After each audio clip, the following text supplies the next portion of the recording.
Ustadz, bagaimana menasihati ibu dan keluarga untuk mengerjakan salat?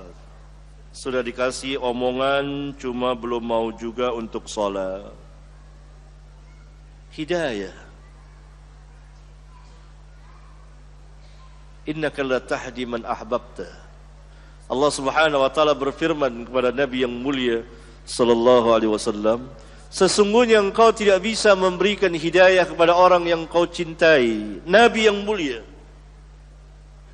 ketika pamannya Abu Talib hampir wafat, beliau datang mendakwakan, mengajak pamannya untuk mengucapkan la ilaha illallah, agar kalimat yang beliau dengar itu dari pamannya, yaitu la ilaha illallah, menjadi hujjah bagi beliau, alasan beliau untuk membela pamannya nanti pada hari kiamat. Di sebelah pamannya juga ada pembesar-pembesar Quraisy yang mengajak agar Abu Talib tetap berada di dalam agama bapaknya Abdul Muttalib, agama nenek moyang. Sampai akhir hayatnya Nabi SAW tidak bisa memasukkan hidayah ke dalam hati Abu Talib. Hak Allah. Maka cukup bagi antum menasihati ibu dengan cara yang baik, keluarga, menjelaskan perintah salat besar, Allah perintahkan kita untuk salat dan seterusnya. Asal bisa diberikan kitab, buku tentang salat, dan didoakan. Ad-doa huwal ibadah. Doa itu kata Nabi SAW ibadah. Dalam hadis sahih riwayat Imam Muslim,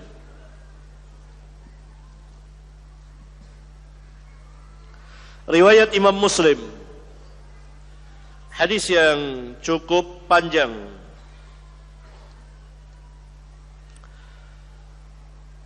Abu Hurairah, ibunya masih musyrikah,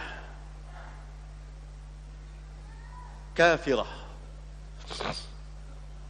Diajak oleh Abu Hurairah untuk masuk Islam, nggak mau. Bahkan sangat menyedihkan Abu Hurairah ketika saat ibunya mengeluarkan kata-kata yang tidak baik terhadap diri Nabi yang mulia alaihi salatu wassalam.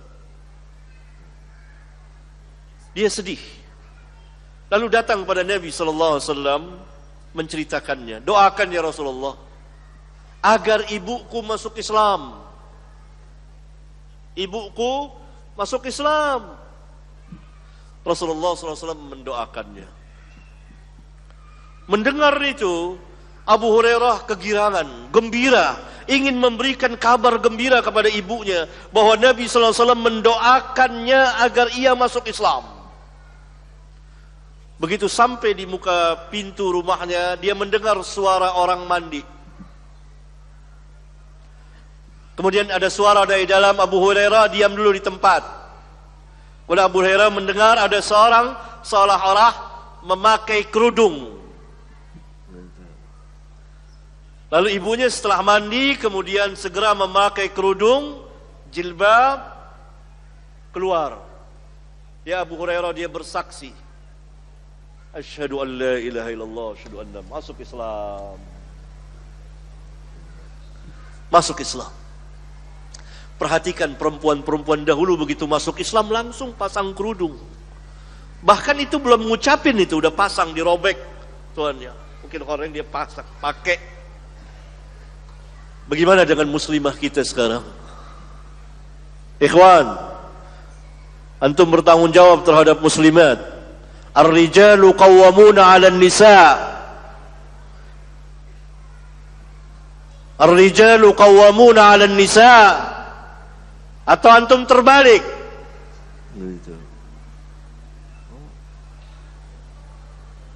Lihat ibunya Abu Hurairah, begitu Allah masukkan hidayah ke dalam hatinya, belum lagi dia mengucapkan syahadat di hadapan anaknya, dia sudah robekin mungkin itu hordeng atau apa dia pakai itu, mungkin ala kadarnya dia tutup dulu. Karena sudah ma'ruf pada zaman itu bahwa wanita-wanita muslimah tertutup tubuhnya kecuali muka dan kedua telapak tangannya.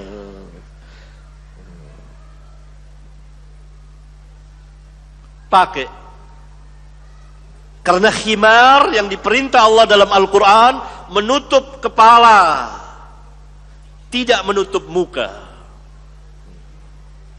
Maka dia pakai.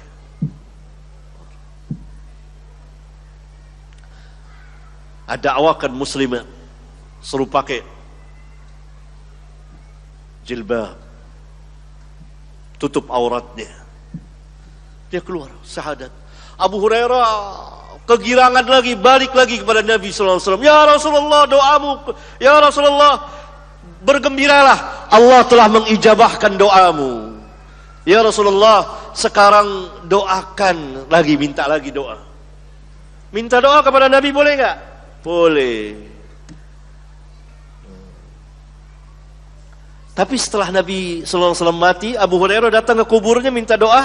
Enggak. Beda enggak sama kita? Beda enggak?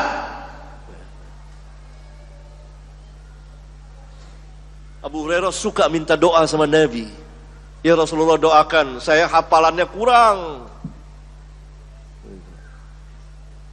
Saya kalau dengar hadis darimu, saya mau hafal kurang. Kata Nabi SAW, hamparkan ridakmu.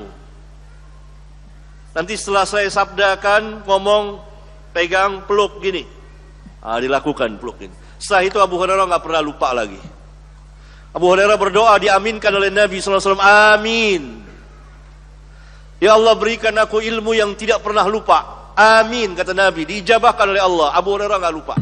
Itulah sebabnya Abu Hurairah sahabat yang terbanyak meriwayatkan hadis. Tapi apakah setelah Nabi SAW wafat, Abu Hurairah minta-minta doa lagi kepada Nabi? Nggak ada. Ini cara beragama sahabat. Ini yang harus kita ikuti. Abu Hurairah radhiyallahu taala anhu minta doa. Ya Rasulullah, tidak seorang pun yang agar orang-orang yang beriman mencintai aku dan ibuku. Maka didoakan oleh Nabi, agar ya Allah, hambamu yang kecil ini dan ibunya agar dicintai oleh orang-orang yang beriman. Dicintai oleh orang-orang yang beriman. Kata Abu Hurairah di akhir hadis, tidak seorang pun mukmin melainkan mencintai aku. Ya, ini kalau dia sudah kenal. Hadis ini jadi hujjah yang sangat besar bagi ahlu sunnah untuk menghancurkan kaum Rafidah yang sangat membenci bahkan mengkafirkan Abu Hurairah. Bahwa orang-orang yang beriman pasti mencintai Abu Hurairah dengan sebab hadis doa Nabi ini. Antum cinta enggak sama Abu Hurairah? Cinta, begitu dengar tahu orang banyak meriwayatkan hadis Nabi. An Abi Hurairah, an Abi Hurairah radhiyallahu anhu. Bahkan ada sebagian orang Syiah terang-terangan mengatakan, saya enggak mau mengucapkan radhiyallahu anhu kepada Abu Hurairah. La ilaha illallah. Padahal Nabi SAW berdoa agar orang-orang yang beriman mencintai Abu Hurairah dan ibunya. Kalau sampai kepada mereka. Ini doa. Anak yang saleh, yang salat, yang ruku, yang sujud, doakan ibunya yang tidak salat agar mendirikan salat. Ud'uni astajib lakum, kata Allah. Mintalah kepadaku, pasti aku ijabahkan, pasti loh. Yakin Allah ijabahkan. Waktunya serahkan kepada Allah. Doa, dakwah. Adapun memasukkan hidayah enggak bisa. Abu Hurairah tidak bisa memasukkan hidayah ke hati ibunya yang mencaci maki Nabi. Sedih dia melihat keadaan ibunya seperti itu.